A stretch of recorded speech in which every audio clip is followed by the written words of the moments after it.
Let's go there. Duma!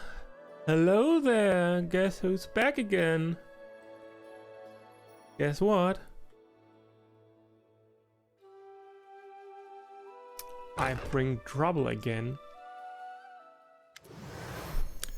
Queen, how did you get here? Who told you about this place? I demand answers. Why she talk like that to you? She importanter than you? Knocklock looks back and forth between you and Lingxia as though comparing.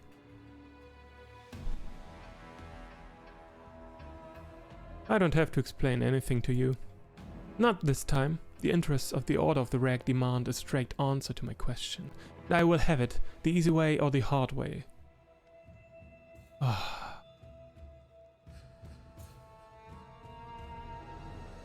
I stumbled across this place by pure chance. Lingxia grabs her sword. Oh no, you won't avoid the question so easily. Hell Knights to battle! Great job, my friend. I doubt anyone else could have managed to distract Lingxia for so long. Now all that's left is to finish her off.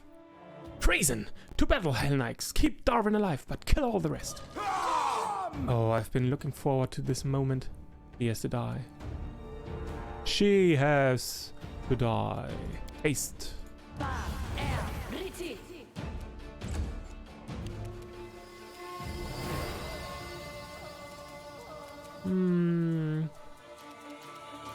Nowhere to run.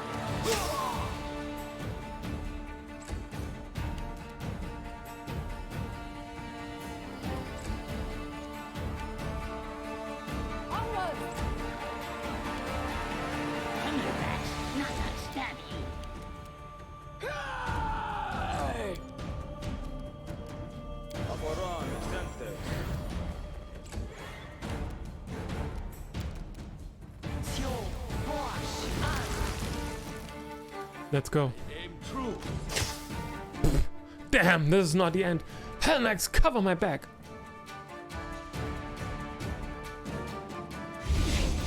I hate it when enemies are just getting a chance to get away like this.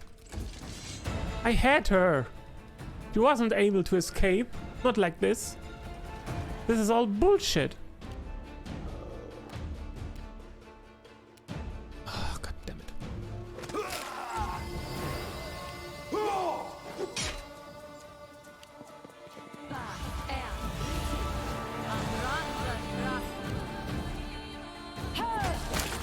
Wow. Stay behind me.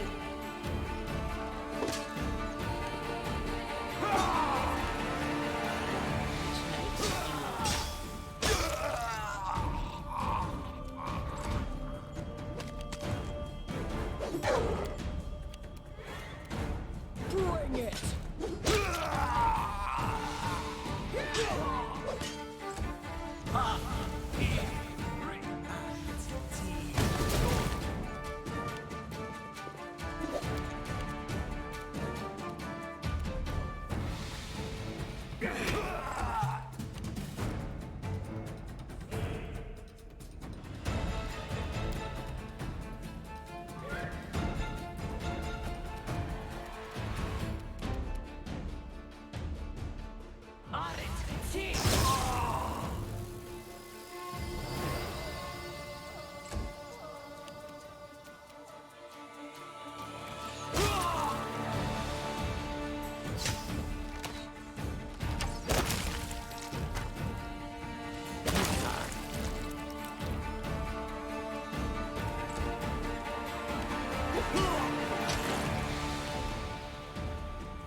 God damn it. Let us strike as one.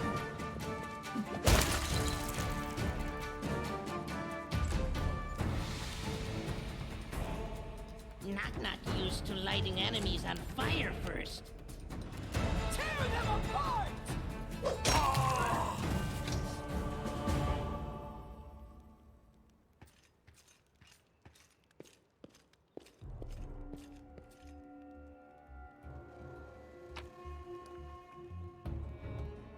Steel helmet. Would pay well for it? Well, not that well. Full plate +1.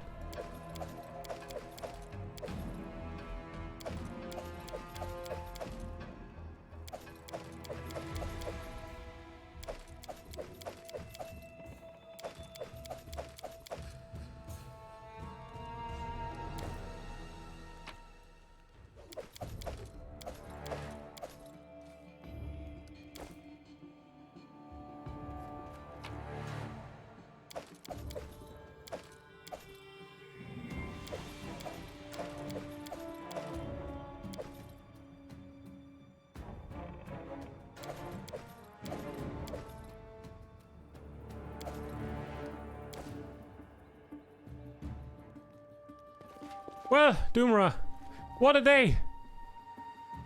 Right? Yes? I see you had some Hell Knights as guests. Doomra waves dismissively. Ah, blast the snots back to hell. They scare simple folk away just sitting there. Good thing you've shown them what's what. I have to go. So, Darwin, what now? Darwin turns to you and graces you with a shining smile. I thank you for your help. Without you, I'd never have been able to deal with this fanatic. I hope you'll forgive me for the little show I took the liberty of putting on. After all, the results weren't bad, wouldn't you agree? Anyhow, it seems I owe you an explanation. Again. That's beginning to become a habit. But before I forget, please accept this modest reward. You've earned every bit of it.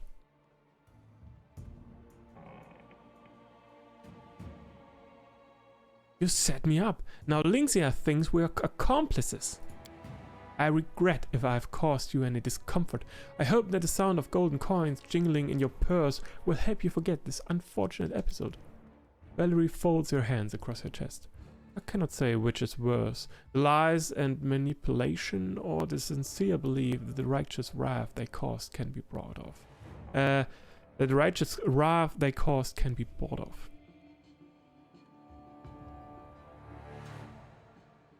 Explain yourself then, I'm listening. You do remember the whole story I told you earlier, right? About the duel with the Chelish noble and the rebellion which followed his death? You see, that whole story has one little additional piece. Well, not so little to be precise. Darwin grins. His name is Mammon, and he's one of the Archdevils, the Ardent Prince, or so I've been told. He's made a pact with me, and I'm having trouble upholding my side of the bargain, and his patience is growing thinner by the day. That Chelish noble had a pact with Mammon too, which I expect is commonplace for the Chelish nobility, and the noble was in no hurry to fulfill his end of the deal either. By killing him, I earned Mammon's gratitude, and he offered me a similar pact, a handsome sum of gold, and my cherished dream come true. That's what he promised. So, how could I say no? Remind me, how did you make a pact with Mammon? You do remember the whole story I told you earlier, right? About the duel, yeah? Okay. Repeating the story. What was the point of your pact with Mammon? I'm to become a king. No more, no less. Darren grins, but this time his grin is joyless. The subjects of my kingdom are supposed to worship Mammon as their official deity and pay taxes to his temples. It's not so difficult a task, I suppose, especially if you have enough money. The only problem is Lynxia. The moment I lay my kingdom's first cornerstone, I'll become an easy target. She'll instantly find me and promptly introduce me to all her torture devices. However, I fear that soon I'll have to take the risks and establish my kingdom nevertheless. Mammon is growing restless, and in the end, I'd rather risk facing Lynxia than challenge him. So this means you want to become a king?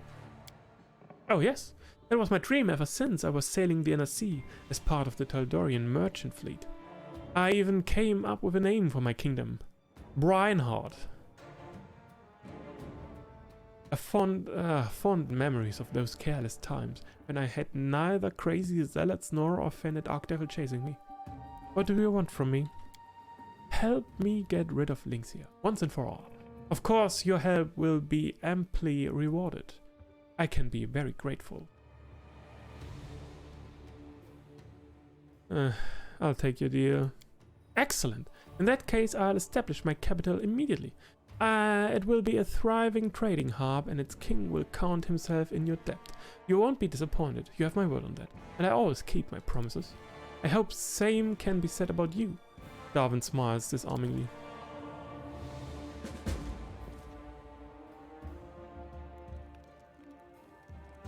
This could have been a huge mistake.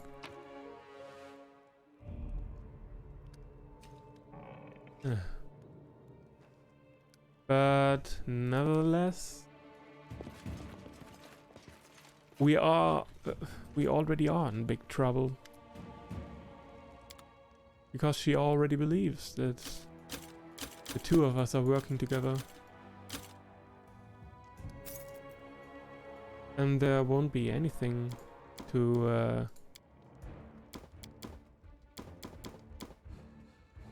convince her otherwise.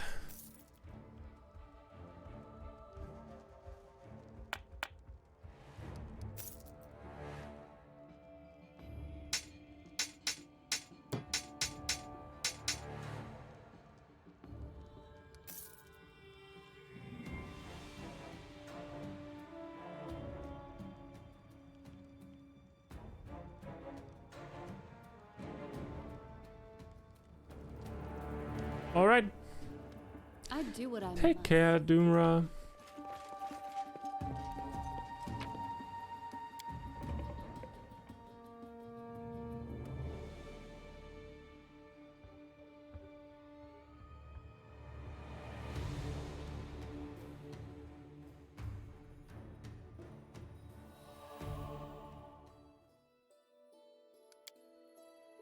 What came up in our kingdom?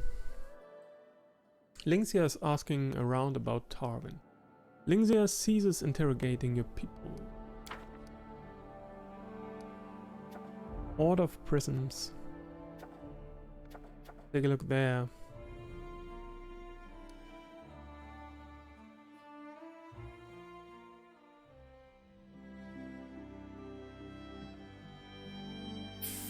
It's quite a lot of ground we have to cover. 2 days and 4 hours. Try to avoid. The good thing is, in a couple of days, our teleportation circles will be ready. So probably I won't even have to walk all the way back.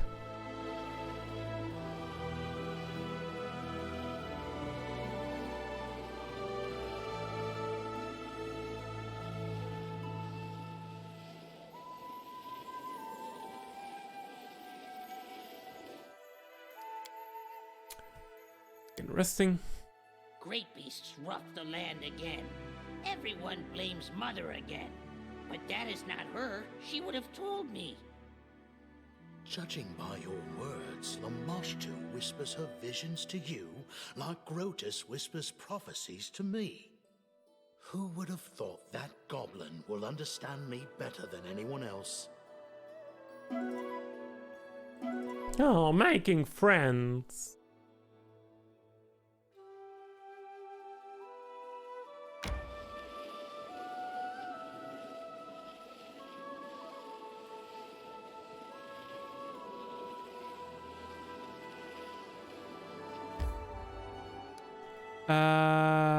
Which way was it? This one. Right. Okay, saving. Maybe even a manual save, just in case.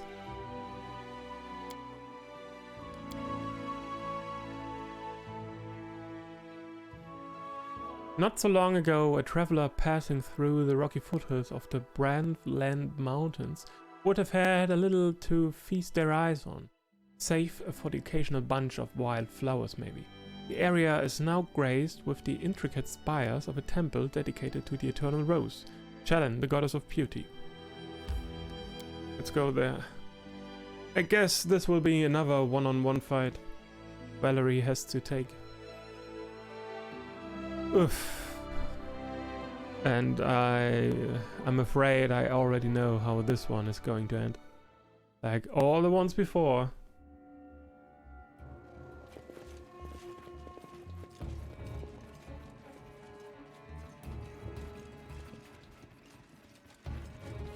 Paladin of Shellen. Oh, what a nice mosaic.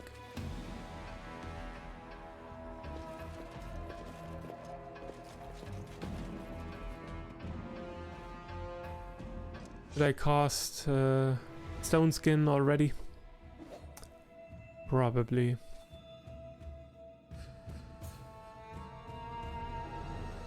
Rotus awaits us.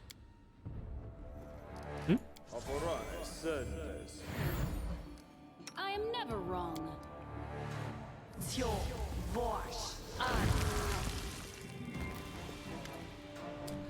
Larian, the High Priest of Shellen. A white-haired priest looks at you over his glasses. Look who's here. Queen Mara, my respects. And I see you have brought company. The paladin wearing armor strikes his open palm with his fist. Finally! For a woman balancing on the edge of excommunication, you are sluggish, Valerie. Valerie slowly turns her head toward the paladin and gives him an icy. I have never in a hurry to meet those who would seek petty revenge upon the innocent for another's alleged transgressions. The paladin notices Nog and chokes with fury. And this? How dare you drag this abomination into the temple of the goddess? Nog grimaces and sticks his tongue out. Yes, stink is awful. What are those flowers? Ugh. Please, everyone, be calm. Let's not hurry in with accusations and hasty decisions. In the end, we are in a sacred place. Arguments under this vaulting are unacceptable. Who are you? My name is Larian. I am a priest of Shellen and leader of the local congregation. For now, at least, until my place is taken by a permanent priest from the Order of Prisms. For now, I'm spiritual advisor and mentor to respected Agent and his people, paladins of Shellen who require the advice of more experienced devotees. What is this place? The Temple of the Lances is a new abbey for one of the orders of Shellen. The priest looks up at the vaulting in admiration. A beautiful architectural masterpiece, isn't it? Such a sophisticated building will make a splendid home for the Order of Prisms. Arim looks up and around. The dwarf mindlessly thrusts his hand into his beard and tugs at it, mumbling something fiercely. Which of you is behind the dirty rumors about my kingdom? We say the truth, and you call it a dirty rumor. We are the protectors of Shellen, and all who call her patron. It's ridiculous to hear the charge of slander from one who has befriended a viper. Your friend blackens the name of the goddess herself. I will pass unremarked the vaguely veiled insults. In the end, I have the doubtful honor of talking to a coward who can only throw around empty words and ungrounded accusations. You are too spineless to meet me face to face and make your claims in person. That's why you prefer to strike on the sly. Please calm down. Although I do not approve of the methods of respected Agent, I will not tolerate jokes at the expense of a paladin of Shellen in her very temple. I see there's a whole company here. Evald blows in a refined manner. My respects, Queen. I came at the special invitation of Sir Higand. How could I refuse a paladin of my beloved patron? My respects to you and you, Valerie. Fredero nods to you and looks at Valerie. Seeing the scar, he purses his lips and shakes his head sorrowfully. I heard about what happened to you, but seeing it with my own eyes is unbearable. Believe me, I never wanted this. To be honest, I don't even remember striking the blow. The wrinkle on Valerie's forehead softens. We settled our argument in battle, Fredero. As for the scar, I've been wearing my wounds for a long time.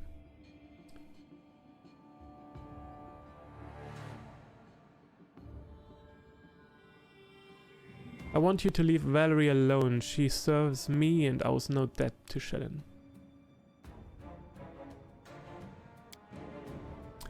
Divine responsibilities surpassed all worldly vows and commitments. Valerie was promised to Shellen and rejected that honor. Now Valerie returns to her order and insults Shalyn again. It's time to repent and answer for your transgressions. I tried to forget everything they stuck into my head in the order, but I remember one thing for certain. Shalyn is not revengeful or stern. I don't believe your words, Paladin. You are right, Valerie. Our goddess is not stern with those who misstep, which is why you need to fear the Divine Trial. Its name is just an old tradition. You need not fear the Divine Trial. Valerie looks down, and an expression that could be taken for embarrassment freezes on her face. What?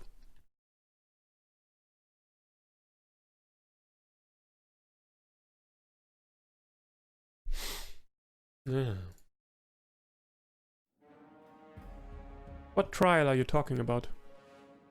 Larian folds his hands. A divine trial is a special ritual carried out by followers of a god for someone who has lapsed in their faith. It is not well known, but is used on those for whom there is still hope, for returning to the church, or at least for making peace. Making peace indeed! Valerie, who rejected my lady, should not count on being coddled. What exactly is Valerie accused of? Of persistent disrespect and insolence towards Shalyn's order, and the goddess herself. The Order of the Eternal Rose disowned this woman, but we, the Order of Prisms, will finish what was started. If Valerie refuses to repent, she shall suffer punishment.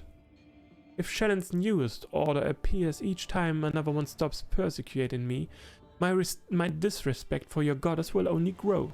You are creating the very thing that you so diligently fight, but are incapable of understanding this.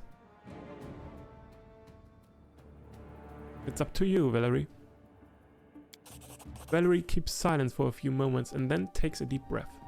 Very well. I will endure this trial if it helps to put an end to all this. Thank you for agreeing, Valerie. Let's begin. Who do I have to fight? Shalyn's divine trial has commenced. May she be merciful to the lost and confused.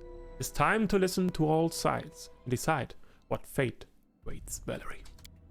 Today, under the vaulting of the Temple of Prisons, we, followers of the goddess, will give you, Valerie, a chance to redeem yourself in the eyes of Shalyn and...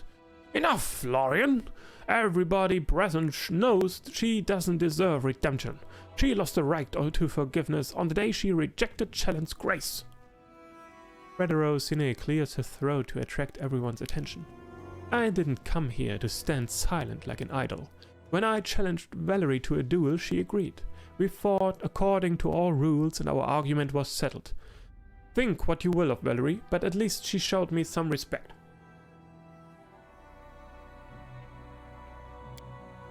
I never wanted to insult anyone. All I wanted, all I dreamed of, was to choose my own way.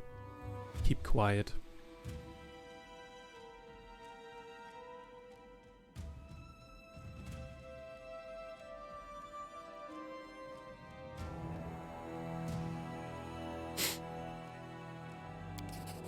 Maybe. Everyone can choose their own path. You and Fredero follow Shalyn's faith, and Valerie has turned away from it. That doesn't mean you can interfere in her life. This may surprise you, but I agree with you. Once my blood cooled, I started to realize that my complaints about Valerie were a little excessive. Enough about Fredero. We don't have that much time, and Valerie gives us much to consider. According to her masters at the Order of the Eternal Rose, she's always been noble and merciful. Stories about the valor she showed in Brevoy spread far beyond its borders. How many did this fearless warrior save from the fire at Jaman the Aldori's house? They and many others owe their lives to her. I only did what I had to, no more and no less. What would you say about all those you've killed since? Be honest with yourself, Valerie. You are a warrior, not a nurse.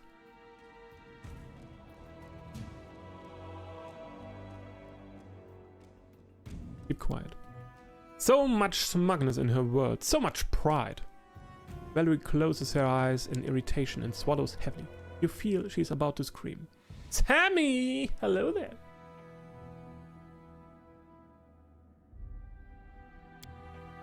Wie geht's dir?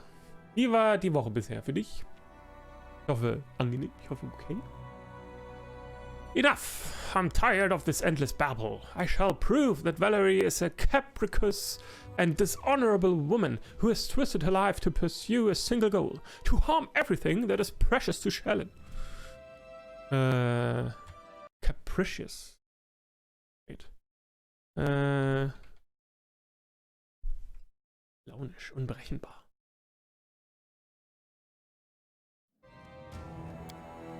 I have a reliable witness who can confirm my statement. I present Sir Evald. Evald pushes his chest out and pulls his chin up. This lady insulted me in front of my audience for no reason at all, arrested me with brutal force. And the worst part is, when dust settled and our blood cooled, Valerie didn't even think to apologize for her behavior. I'd say that only confirms her maliciousness.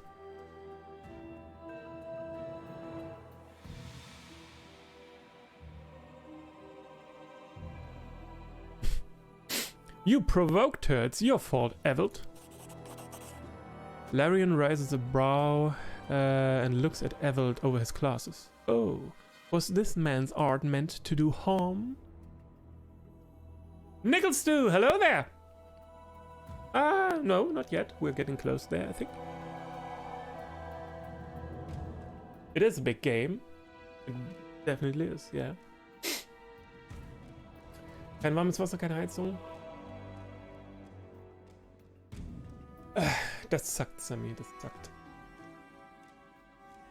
Na, ich hoffe mal, dass dann hoffentlich bald jemand bei dir vorbeikommt und sich um das Warmwasser- und Heizungsproblem kümmert. And hello to you, Nickelstew. I hope you had a fine week so far. No, well, possibly, just possibly. I might have drawn some inspiration from certain poetic punishment. Then I cannot accept your statement. Leave this temple. Bye-bye, bitch!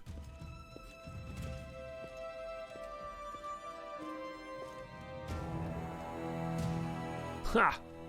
Valerie raises her head and takes a deep breath, as if awakening from a deep sleep.